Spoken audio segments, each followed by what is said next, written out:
Muy buenas noches, hermanos, hermanas. Pues en esta noche vamos a reflexionar sobre la pregunta: ¿cómo estamos nosotros esperando el reino de Dios? Y vamos a leer en el Evangelio según San Mateo, capítulo 11, del 11 al 19. Leemos así la palabra del Señor. Les digo la verdad: de todos los que han vivido, nadie es superior a Juan el Bautista. Sin embargo, hasta la persona más insignificante en el reino del cielo es superior a él. Y desde los días en que Juan el Bautista comenzó a predicar hasta ahora, el reino del cielo ha venido avanzando con fuerza y gente violenta lo está atacando. Pues antes de que viniera Juan, todos los profetas y la ley de Moisés anunciaban este tiempo. Y están dispuestos a aceptar lo que les digo. Si ustedes están dispuestos a aceptar lo que les digo, Él es Elías, aquel que los profetas dijeron que vendría. Todo el que tenga oídos para oír, que escuche y entienda. ¿Con qué puedo comparar a esta generación? Se parece a los niños que juegan en la plaza, se quejan ante sus amigos. Tocamos canciones de bodas y no bailaron. Entonces tocamos canciones fúnebres y no se lamentaron. Pues Juan no dedicaba el tiempo a comer y beber.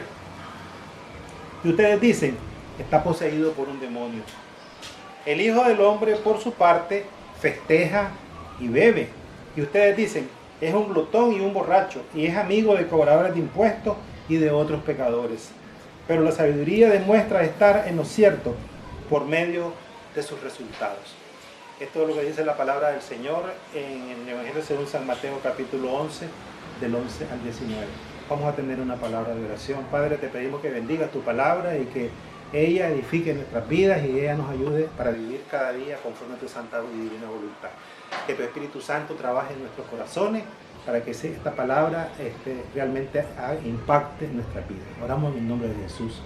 Amén. Muy bien, este texto bíblico es en el Evangelio según San Mateo. El Evangelio según San Mateo, en vez de hablar del reino de Dios, habla del reino de los cielos. En vista de que el Evangelio según San Mateo está dedicado especialmente a un público judío. Y los judíos tenían mucho temor de pronunciar el nombre de Dios. Por eso decían, no decían reino de Dios, sino que decían reino de los cielos. Y por eso el escritor sagrado tuvo mucho cuidado en usar esta palabra. Los judíos esperaban la venida de Elías. Según el profeta Malaquías 4:5, antes de que viniera el Mesías iba a venir Elías. Entonces la venida de Elías había sido anunciada como la antesala del día del Señor. Malaquías lo llama el gran día y terrible del Señor. El gran día y terrible del Señor. Entonces nos preguntamos: ¿por qué es un gran día? Porque es día de salvación, como dice Isaías 53. ¿Y por qué es día terrible? Porque es día de juicio para los incrédulos. Entonces es día de salvación para los creyentes y día de juicio para los incrédulos. En primer lugar, entonces decimos que el pueblo de Israel estaba esperando a Elías antes de la venida del Mesías. Elías era la antesala de la venida del Mesías. Juan el Bautista estaba preso por intrigas de Herodes. Si ustedes se acuerdan, ¿verdad? Por intrigas, de Herodías. Si ustedes se acuerdan, él había señalado su pecado de violar los mandamientos de la ley de Dios, porque Herodías era la cuñada de Herodes. Entonces se casó con su cuñada y se casaron entre ellos, ¿verdad? Y estaban de esa manera violentando el mandamiento que está en Deuteronomio. Y ellos eran parte del pueblo de Dios y ellos cayeron bajo la profecía de Juan el Bautista. Juan el Bautista les desafió cara a cara su pecado, ¿verdad? Él había anunciado también Juan el Bautista había anunciado que después de él vendría alguien más poderoso que él, el cual recogería el trigo en su granero y quemaría la paja en un fuego que nunca se apagaría. Juan el Bautista estaba preso entonces por intriga de Herodías, pues él les había señalado su pecado de violar la ley de Dios al casarse con su cuñado. Ellos, al tener el poder en sus manos, se creían que estaban por encima de la ley. Y ellos violentaban la ley, ¿verdad? Eso es lo que pasa siempre, ¿verdad? Que los que administran la ley creen que están facultados para violar. En tercer lugar, va a decir que Juan el Bautista había anunciado que después de él vendría alguien de quien él no era digno de desatar encorvado la correa de su calzado. Alguien grande y poderoso que recogería su trigo en su granero. Eso había dicho Juan el Bautista. Y quemaría la paja en un fuego perpetuo. Ese hombre era el ansiado Mesías, ese hombre que iba a venir y que iba a hacer eso. Era el ansiado Mesías esperado por Israel. Pero Juan, estando en la cárcel, a Juan le entraron dudas, porque él había visto, había escuchado de la predicación de Jesús y de los milagros que andaba haciendo Jesús, pero no había escuchado el asunto del juicio. Es decir, solamente había escuchado que él andaba sanando, predicando el reino de Dios y haciendo toda una serie de cosas maravillosas, pero no había nada de eso de un juicio, de quemar la paja en un fuego eterno, ¿verdad? Entonces, a él le entraron dudas, decía yo, que a él le entraron dudas en la cárcel, y entonces por eso mandó a sus discípulos a preguntar que si él era el Mesías o si había que esperar a otro. Jesús habla de Juan en este texto y dice que hasta la fecha no ha habido nadie más grande que Juan el Bautista, que cumpliera los propósitos de Dios. Es decir, Juan el Bautista estaba cumpliendo los propósitos de Dios. En otras palabras, la proclamación del arrepentimiento y de encarar el pecado, llamándolo por su nombre, era el gran propósito de Dios que le había dado a Juan el Bautista, y él lo había cumplido a cabalidad. Él estaba predicando un mensaje de que el hacha ya estaba puesta a la raíz de todo árbol, y todo árbol que no diera fruto iba a ser cortado y iba a ser quemado. De manera pues que el mensaje de Juan el Bautista era un mensaje de juicio. Era un mensaje de juicio, un mensaje tremendo que estaba impactando, digamos, al pueblo de Israel. Entonces, Dios, él en realidad Jesús dice que en realidad yo soy el Mesías, así lo dijo de una manera. Y en realidad el reino de Dios ha llegado. Y en realidad ese Juan el Bautista que ustedes escucharon anunciar el reino, él en realidad era el Elías que teníamos que esperar.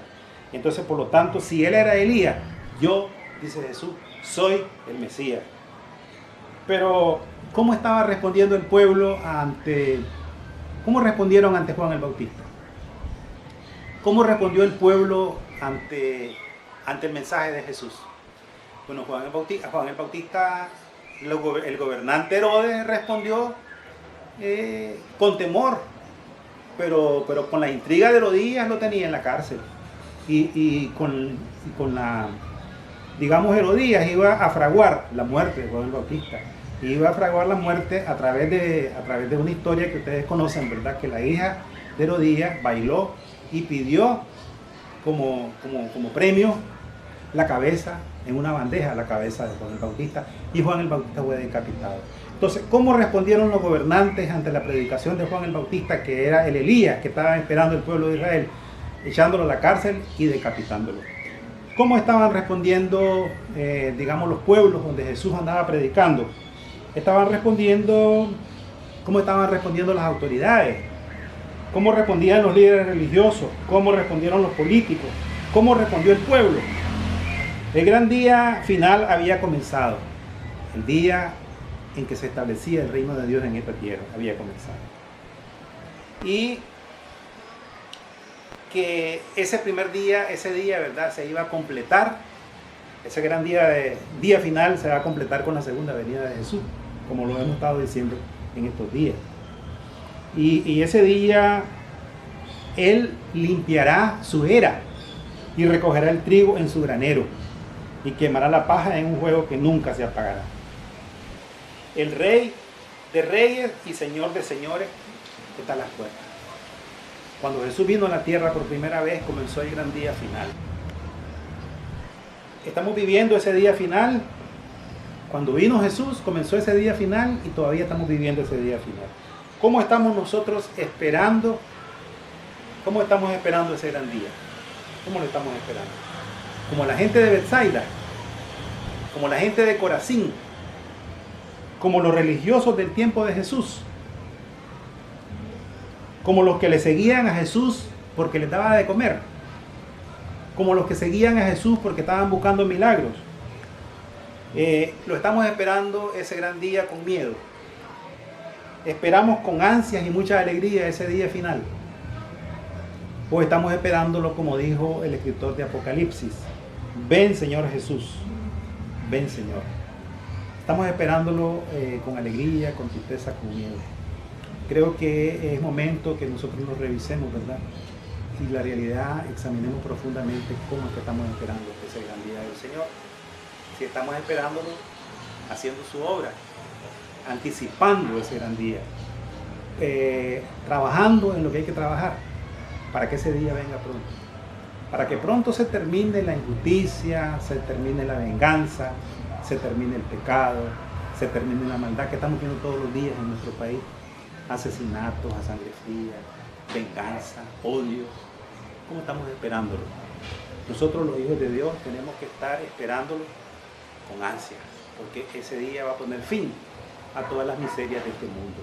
Y ese día va a venir con mucho poder, con mucha autoridad, y va a poner las cosas en su lugar. Y va a poner a su trigo en su granero. Quiera Dios que nosotros seamos parte de ese trigo, de ese trigal que el Señor va a poner en su granero. Que el Señor nos bendiga.